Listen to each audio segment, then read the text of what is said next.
Bonjour, tout à l'heure c'était Automation Day et Karine m'a posé une question à la fin, hors session finalement, sur cette idée d'automatiser le marketing émotionnel et de faire mieux mais moins. Est-ce que si j'envoie moins d'emails, est-ce que je ne vais pas provoquer chez mes équipes, si je leur dis ça, l'idée d'un fear of missing, l'idée du FOMO, finalement, est-ce qu'on va pas rater quelque chose? Alors, j'ai envie de te dire, Karine, merci déjà de me poser la question. J'ai envie de te dire finalement, tu aurais peur de rater quoi exactement? Parce que est-ce que ce serait une opportunité commerciale? Est-ce que ce serait ce fameux instant magique où il va se passer quelque chose, où ton futur client prendrait cette décision? Je ne sais pas ce que tu crains de rater ou ce que les équipes à qui tu dirais ça craignent de rater, parce que finalement, j'ai l'impression qu'on ne sait jamais à quel moment sera le bon moment.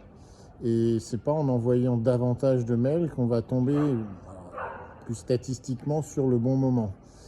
Peut-être que si j'étais uniquement statisticien, je te dirais oui, mais en réalité, l'être humain ne fonctionne pas uniquement avec des statistiques.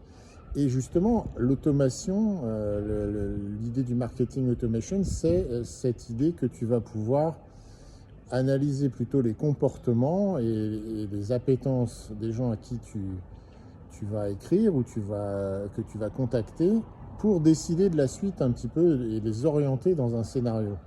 Donc, plutôt que le bon moment, c'est plutôt d'abord le bon contenu, celui qui s'adresse à eux, celui qui va déclencher une émotion et qui va créer un lien entre toi et eux que tu dois rechercher. De toute façon, il y aura toujours des gens qui vont échapper à ton process, à tes mails, et c'est tant mieux d'ailleurs. C'est ce qui rend l'aventure encore plus fantastique. Qui allons-nous rencontrer demain? C'est ça la question. Et c'est ça le vrai sujet du marketing émotionnel. Voilà, à bientôt, merci.